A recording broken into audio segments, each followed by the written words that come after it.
The third movie in the iconic trilogy. So can they go 3 for 3? Sister. You have a sister.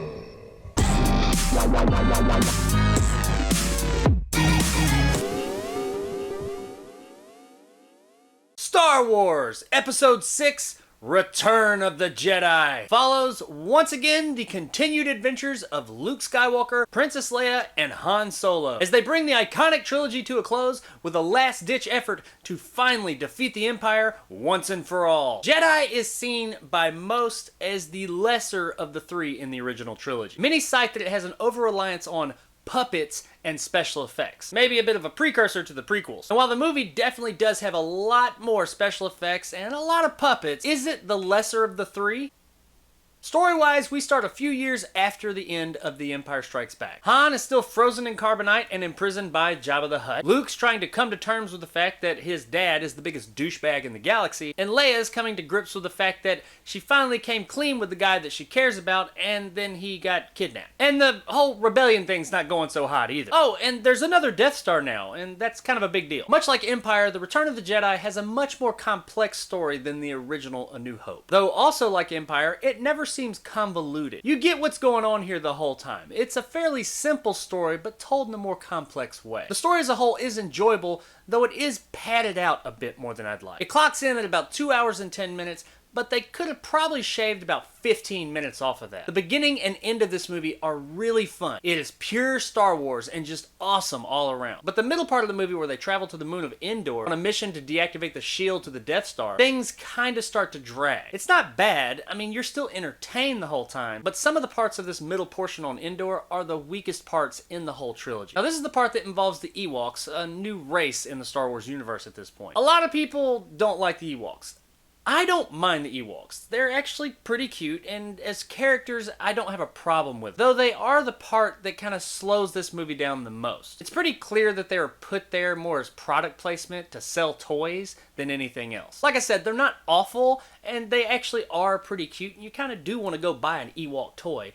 But they're just not great either. They slow things down to a halt at some points. I mean, it's not like it gets totally boring or anything, but Jedi does not keep up the pace that the previous two movies did. Now, that's not to say all the parts on Endor are bad. There are some really cool scenes that occur here, such as the speeder chase in the Forest. That's an awesome scene. And even though the special effects that we have today could probably expand on this scene a whole lot more, they used what effects they had back then to such great effect that this scene is extremely tense and fun and exciting. It's a great scene and still holds up till this day. Which brings me to the special effects of Jedi. Say what you will about Return of the Jedi, it has the best special effects of the original trilogy. And they're all put to great use here. Everything in this movie looks fantastic. This is the best looking Star Wars movie of the original trilogy. Everything from the space battles to the characters in the background and even the lightsabers look a lot better than they did in the previous two movies. And the effects in the previous two movies still hold up and look great, so that should say something about Return of the Jedi's effects. John Williams' score, once again,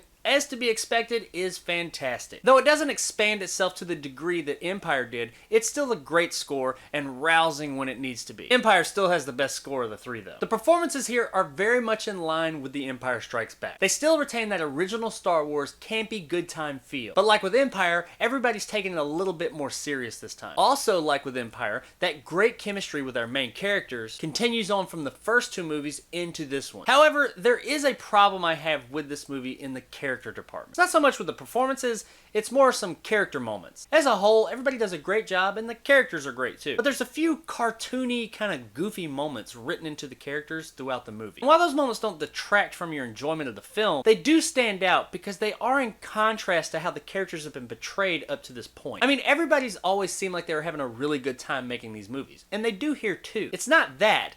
It's more moments that are written for the characters. It's not the performance, it's something kind of goofy the characters do. And most of these moments do revolve around the Ewoks, unfortunately. Once again, it's not like it ruins the movie or anything, but it does stand out whenever one of these goofy moments happens. So let's talk about that special edition version, which if you're watching this movie, then that's the one you're probably seeing. There's not a ton of stuff added to this movie for the special edition besides just prettying things up. And for the most part, I'm okay with the little things they added in here or there and that they prettied up and made look a little bit more modern. However, there is one change they made towards the beginning of the movie in Jabba's palace. In the original version, there was a song that was performed by some of the puppet characters in Jabba's palace. It was never too in your face, and it was fairly short, so it didn't really detract from the rest of the movie. But they replaced it with this other version with these two CG characters that are not only performing, they're actually performing to the camera, which just comes off as really weird because nothing like that has ever happened in any of these movies.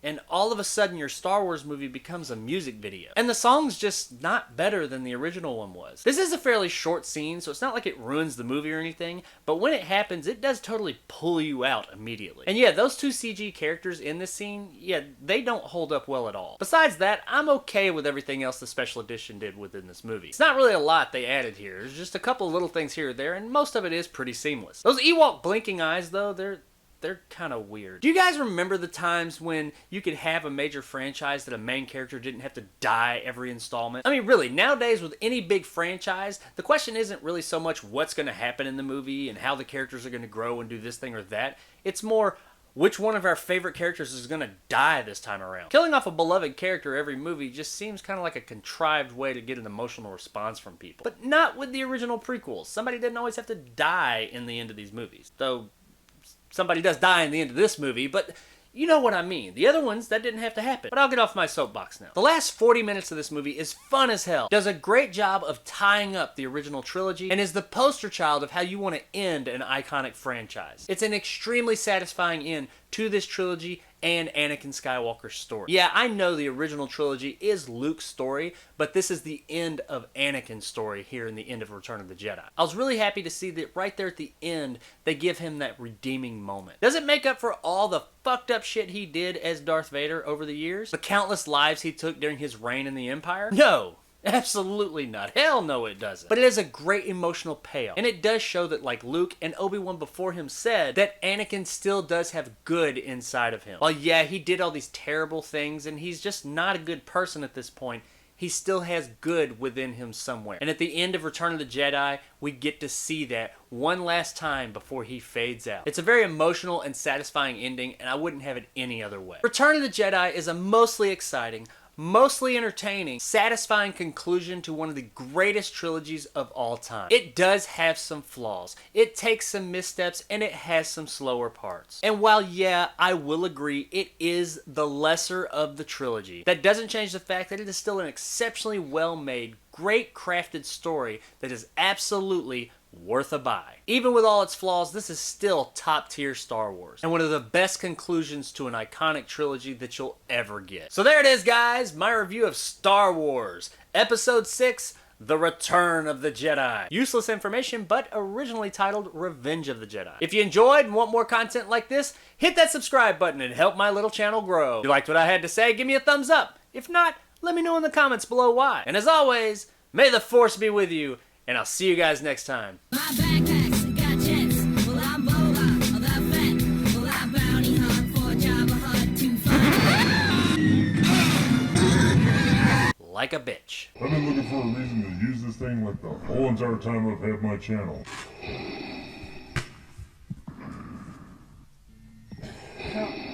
How did he... Get in this thing. Jesus!